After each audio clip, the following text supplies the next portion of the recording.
Hey guys, it's Juliet. Welcome back to my channel. So today I'm going to be talking about what are some things that I learned from my 3-week backpacking trip that I did when I was in Europe a few months ago. It was April, May. And yeah, these are just some things to help you out, some things I would recommend, don't do. All right, let's get into it. Apps that were really helpful and beneficial and that I would recommend. First one being, when you are in a different country, you kind of need some kind of phone plan. And yes, you can get the actual physical SIM cards once you land in the country. But I found what was so much easier for me and way less of a hassle and less stress was to have this app, I'll write the word on the screen, called Airlo. And it was amazing. You just downloaded it, you paid for it, $30 for 10 gigs, which I didn't even use the whole thing in 3 weeks because I was trying to be super good and careful with it. And then my friend's like, Julia, in the last 4 days, you literally have 8 gigs left. You should just watch YouTube on trains. And that's what I did. I would recommend using, one being to use Eurorail. That is so helpful. So that connects you to all the trains in Europe. So Eurorail, I'll have it right over here. Go on, instead of having to buy each ticket individually when you're at the train station, you just have an app where you beforehand pay for how many days you want to be riding trains. So for us, we figured out it's going to be about 7 days. And on the 24 hours, that's one day, you can go on as many trains as you want. Super great. You can just figure out your own plan, figure out your route, line yourself up from where you're trying to go, and then you just have to activate your ticket and then go on your way. Only thing is though, this was a major thing, I got fined while using it, which really sucked, because what you need to do when using Eurorail, which I had no idea about, was before you get on the train, make sure you activate your ticket, because if your ticket is activated while you're on the train, they count it as if you don't have a ticket. And I actually got fined $300. So don't do that. I didn't know that it mattered when you activated your ticket, because I was like, well, either way, I have my phone, I have my ticket, I've paid for it, we're good, right? No, make sure your ticket is activated before you go on the train, because the people will check the timestamp of when you activated it and when the train started leaving, and that will change everything. So do yourself a favor and activate it beforehand, no matter how busy you are looking at directions and making sure you're on the right train. We met some people on our trip who told us to use this app called SBB Mobile, and it is so awesome. It tells you exactly when the buses leave, where they're going, how many there are that day. You can just line yourself up, figure it out, okay, gotta hop on this bus to get on this train.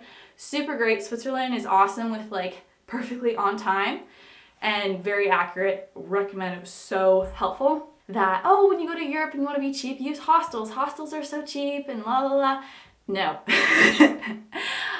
For the most part, actually, Airbnbs were way cheaper, at least when my friend and I went. Because there's 2 of us, we would split the cost, and so it would be cheaper. It might be different if you're going by yourself. Maybe hostels are the way to go. But for the most part, if for a hostel, you'd have to spend $50-$40 a night. And then Airbnb, if I'm splitting it with my friend, it would cost $30 a night. And it's obviously, no brainer. I'd take that when I don't have to share a room with a bunch of other people, and I have my own bathroom, I have everything to myself, and you can just be in your own space. You don't have to worry about anyone. So getting the app for Airbnb, recommend that. So great. Loved it. The hosts we were with were always super great, really nice. You can always check on reviews. I always picked the places that had these people are so nice. So we ended up with really sweet, kind people. And specifically if you are a girl and you are traveling to Europe. So things that I would say, our things we learned was, we always made sure we were back at our place we were staying at for the night at about 5 to 6. It was just a personal preference. We didn't want to be outside when it was dark out, and so we would usually end up leaving our place at 9 to 10, and then usually by 6 hours or 7 hours of checking stuff out, you just want to be home anyways. So we would grab our food for the night and then be at our place by 5 and then not leave. And that was great. We were super watching also your stuff, especially when you're in subway stations or the metro, whatever you want to call it. Just being everything was always on the front of our body, so you could grab it and have it and no one could steal things from us. and something else. So we did have a couple, like a little, like not actually that many sketchy situations. I thought honestly there would be a few more, but it wasn't that. Is you make sure when you're lost, obviously you have to ask questions. Where are you going? You don't know everything 100% of the time. So make sure when you feel lost that you ask the person the question of like, hey, where should I, like, excuse me, like I go up to someone, ask them, hey, where is this, where is that, whatever, but make sure you're the person going up to them, and then they're way more likely to just be like, out of the goodness of their heart, help you out, instead of people coming up to you and telling you, oh, you look lost, can I help you?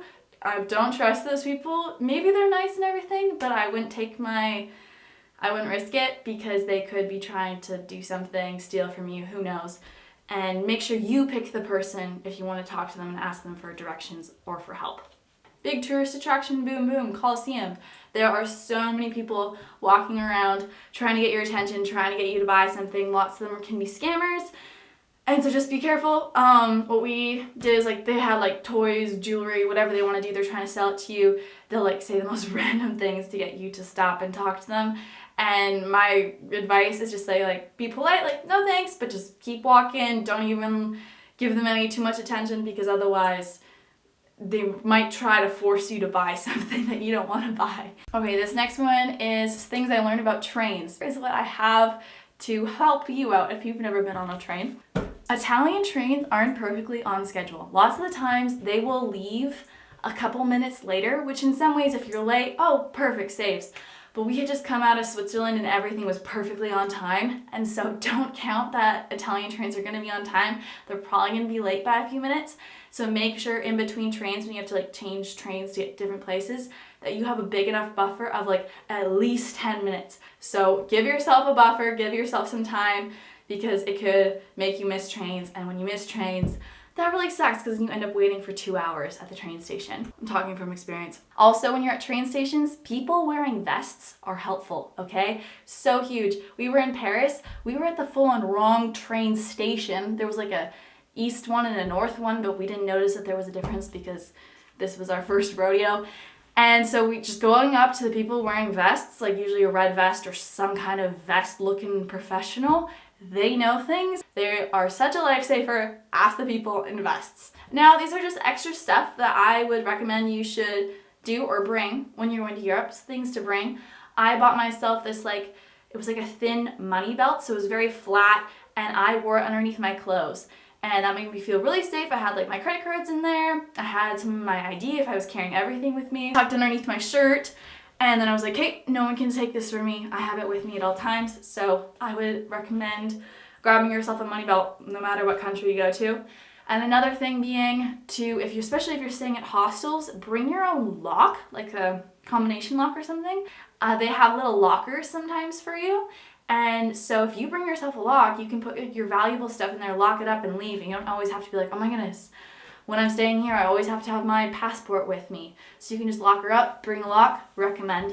These are like, next time I ever do a big trip, this is what I need to do. We were like every second day we were in a new place, and that was so exhausting, and I was just so tired and stressed out a good 75% of the time of trying to make sure, where are we going? So I would recommend that you give yourself some slack of like, hey, we're gonna stay in this place for like 4 days. And we have all these plans of all these things we're gonna do, like yeah, little day trips or whatever, recommend, but just give yourself like, we're in that same like place you're staying for at least like 3 days instead of 2 nights. I hope that helped you guys, and you can use those when you're planning your next Europe trip. And yeah, I 100% would recommend backpacking in Europe. It was so much fun. Just a few things I learned that was like, ooh, next time make my life a whole lot easier, but I still recommend. It was still a great experience, and I learned a lot and I loved it all. So yeah, anyways, I'll see you guys in my next video.